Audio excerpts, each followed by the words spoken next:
Hello बच्चों, how are you? I am Vikrant Bhardwaj, your physics tutor. और आज हम डिस्कस करेंगे बेटा एटम में next topic atomic spectra and spectral series of hydrogen.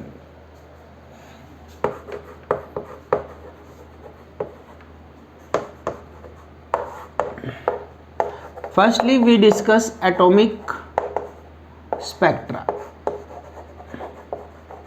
क्या समझते हैं बेटा आप एटॉमिक स्पेक्ट्रा से? इसको मैं एक एग्जांपल से समझाता हूँ। लेट अस कंसीडर, एक हमने ग्लास ट्यूब ली और उसमें गैस फिलअप कर दी in the form of gas और वेपर्स फिलअप किए एट लो प्रेशर। और अगर इसको हम गैस को एक्साइट करते हैं, कैसे एक्साइट किया? By passing current through it. तो यहाँ पे क्या होगा? It emit out radiations of a particular wavelength. Each gas has its on wavelength. तो यहाँ पे क्या होगा? हमें एक वेवलेंथ मिलेगी, emit light of particular wavelength.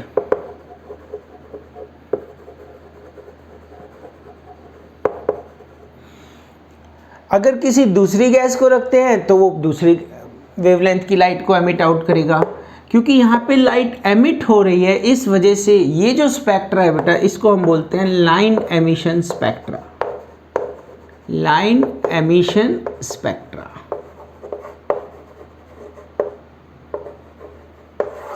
तो यहाँ पे हम एक डार्क बैकग्राउंड पर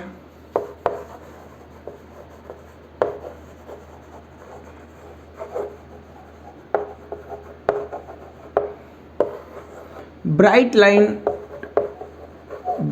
लाइट ऑब्जर्व करते हैं। इसमें हम क्या करते हैं? ब्राइट लाइट को ऑब्जर्व करते हैं ऑन ए डार्क बैकग्राउंड। इसी टाइप से बेटा एक और स्पेक्ट्रा है, इसमें क्या होता है? That is line emission spectra and this is line absorption.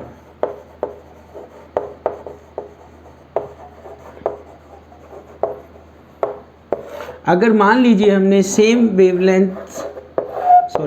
Gas को फिलअप किया in the vapour form, gas और वेपर, और इस बार हमने वाइट लाइट को पास किया। किसको पास किया? White light. तो इस बार क्या होगा बेटा? ब्राइट बैकग्राउंड पर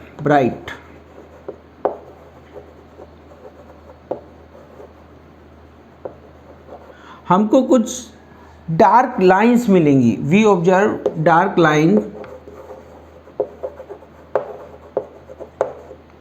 लाइन और यू से ब्लैक लाइंस। कहाँ पर? On bright background.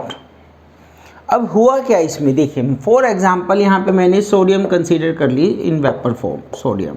और सोडियम ने एक पर्टिकुलर वेवलेंथ, यहाँ पे हमने एक स्केल बना लिया जिस पे सभी वेवलेंथ मेंशन है, ठीक है। तो जब हमने यहाँ से करंट पास किया तो सोडियम ने यहाँ पे क्या किया? लाइट एमिट की, एक पर्टिकुलर वेवलेंथ की। यहाँ पे येलो लाइट एमिट की, yellow light, for example yellow light की। और यहाँ पे हमें क्या मिला? एक ब्राइट लाइट ऑब्जर्व की यहाँ पे हमने, और ये बैकग्राउंड कैसा था? ब्लैक। इसमें क्या होगा? सेम सोडियम को हमने जब इसमें लिया लाइन एब्जॉर्प्शन स्पेक्ट्रा में, और वाइट लाइट पास कर रखी थी, उसके बीच इन बिटवीन हमने सोडियम रख दिया। तो क्या हुआ? स्केल में जहाँ पे लास्ट टाइम हमें जिस वेवलेंथ की हमें येलो लाइट मिली थी, अब वहाँ पे हमें एक ब्लैक लाइन मिली। क्या मिली? Black line. और सारा बैकग्राउंड कैसा है? Bright, due to white line. तो इसने क्या किया? सोडियम ने, जो इसकी फ्रीक्वेंसी थी, वेवलेंथ थी, येलो कलर की लाइट एमिट आउट करती थी, यहाँ पे इसने जो विबग्योर होता है वाइट लाइट की वजह से, हमने पढ़ा है बेटा 10th क्लास में भी, डिस्पर्जन ऑफ लाइट। एक वाइट लाइट आपने पास की प्रिज्म से और ये डिस्पर्ज होता जाती है इनटू 7 कलर्स, VIBGYOR। तो इसने क्या किया सोडियम ने? जैसे कि हमने एग्जांपल में येलो कहा, तो यहाँ पे तो येलो लाइट को वो शो कर रहा है, और यहाँ पे क्या किया सोडियम ने? येलो लाइट की जो वेवलेंथ थी उसको एब्जॉर्ब कर लिया। तो हमें क्या मिलेगा? यहाँ पे येलो लाइट की जहाँ पे हमें येलो लाइट मिली थी, यहाँ पे हमें क्या मिलेगा? एक डार्क लाइन मिलेगी, एक ब्लैक लाइन मिलेगी। This is line absorption spectra. तो there are two type of spectra, line emission and line absorption. इन दोनों में बेटा इजी क्या रहता है, line absorption spectra is more convenient as comparison to line emission, क्योंकि यहाँ पे हमें क्लियर कट एक ब्लैक लाइन दिखती है और हम इजीली डिटेक्ट कर सकते हैं। फॉर एग्जाम्पल, अब अगर मैं कह दूं कि आपको कोई साल्ट दिया गया है, ठीक है, कोई पाउडर दिया गया, कोई भी वो दिया गया, तो आप कैसे जज करोगे इसमें? तो हमें जो भी सब्सटेंस दिया है उसको हम पाउडर फॉर्म में इसके अंदर फिलअप कर लेंगे और हम ऑब्जर्व करेंगे। एक लाइट हमें यहाँ मिली, ये वो वाली लाइट थी जो सोडियम के मिलने से होती थी, एक यहाँ मिली जो क्लोरीन के मिलने से होती थी, तो हम समझ जाएंगे वो NaCl है। तो यहाँ पे हम कर क्या रहे हैं बेटा, आइडेंटिफाई कर रहे हैं। क्या कर रहे हैं? आइडेंटिफाई कर रहे हैं। तो ये जो आइडेंटिफिकेशन कर रहे हैं हम गैसेस का, एटम्स का, इसको हम बोलते हैं इसका फिंगरप्रिंट्स। जैसे हर एक पर्सन का एक पर्टिकुलर फिंगरप्रिंट होता है, हर गैस का जब भी सोडियम को हम करेंगे वो सेम फ्रीक्वेंसी की वेवलेंथ की लाइट को एमिट आउट करेगा। तो this is also known as fingerprints, fingerprint of an atom or gas, fingerprints। अब हम डिस्कस करेंगे बेटा हाइड्रोजन की स्पेक्ट्रल सीरीज के बारे में हम डिस्कस करेंगे। Let's see.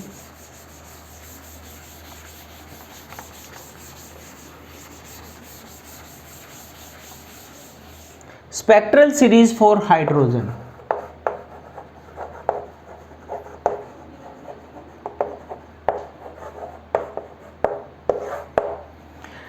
सबसे पहले ये जो स्पेक्ट्रल सीरीज है बेटा किसने ऑब्जर्व की? एक फिजिक्स टीचर बामर, उन्होंने ऑब्जर्व की। और किस रीजन के लिए इजीली डिटेक्ट हो जाती है? जो विजिबल रीजन के लिए ऑब्जर्व की।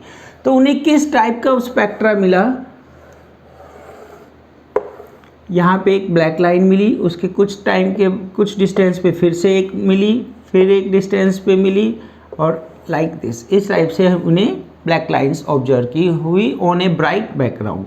ये जो फर्स्ट लाइन थी बेटा, इनको naming H alpha, second line beta, third line gamma and fourth line delta. इस टाइप से नेमिंग कर दी गई। First alpha, second beta, third gamma, fourth delta, और लास्ट लाइन को H इन्फिनिटी। ये जो पैटर्न था, ये स्केल था, इसमें जैसे मैंने बताया हमने पहले ही वेवलेंथ मेंशन की हुई थी, ठीक है। हमें इस वेवलेंथ पे लाइट ऑब्जर्व हुई। तो यहाँ पे बामर ने क्या किया बेटा, इसके बीच में एक पैटर्न है कि एक वो हर बार जब भी हम करते थे एक फिक्स पैटर्न पे हमें लाइन ऑब्जर्व हो रही थी, तो उन्होंने इसका एक एम्पिरिकल फॉर्मूला बनाया। सबसे पहले सीरीज जो आई Balmer series, Balmer spectral series.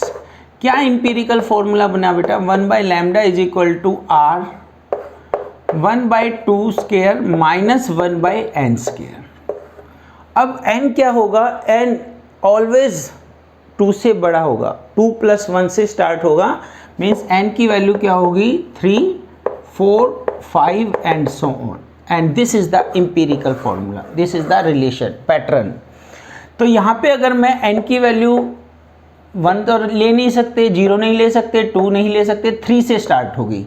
अगर हमने n3 लिया तो जो सीरीज मिली हमें, जो वैल्यू मिली, वेवलेंथ मिली, वो first line, first naming H alpha, इसकी नाम क्या रख दिया? H alpha. n is equal to 4, second क्या नाम रख दिया बेटा? H beta and so on. n is equal to 5 H gamma and like this. इस तरह से हमने यहाँ पे n की वैल्यू 3 रखेंगे तो ये वाली वेवलेंथ मिल जाएगी हमें, 4 रखेंगे ये वाली वेवलेंथ मिल जाएगी, 3 रखेंगे ये वाली वेवलेंथ मिलेगी। Is it clear? तो सबसे पहले ये सीरीज एग्जिस्टेंस में आई बेटा, बामर सीरीज। और इसका जो रीजन था, ये लाइट हमें कहाँ पे मिल रही थी? विजिबल रीजन में। कौन से रीजन में? Visible region. इसके बाद बेटा और साइंटिस्ट ने भी अपनी अपनी सीरीज बनाई। उसके बाद जो सीरीज आई लेमन सीरीज। क्या एम्पिरिकल फॉर्मूला? 1/λ R 1/1 का स्क्वायर अपॉन 1/n का square, n is equal to 2, 3, 4 and so on. Ultraviolet region, कौन से रीजन में? अल्ट्रावायलेट रीजन, ठीक है। Lyman series, Balmer series, Paschen,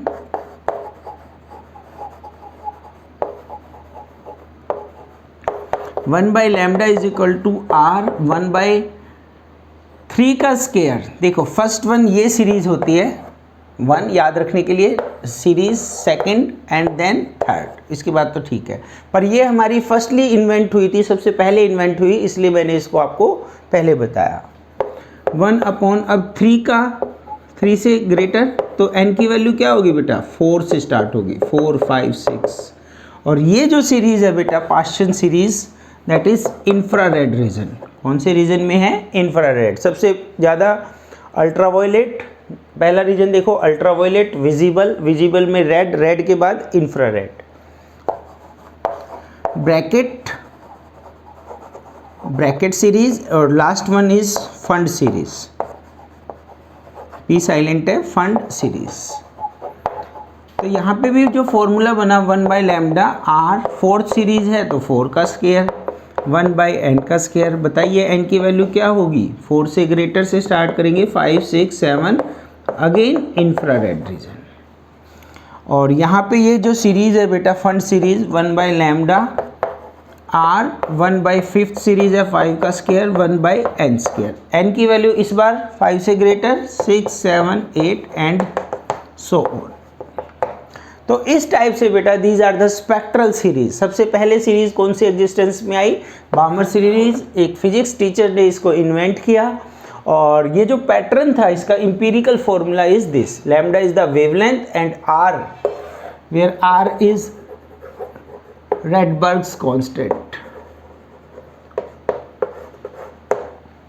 R is Rydberg's constant। n की value क्या होगी बेटा, always greater than this number. अगर ये 2 है तो 3 से स्टार्ट कीजिए, 1 है तो 2 से स्टार्ट कीजिए, और इनका रीज़न भी आप ध्यान रखेंगे।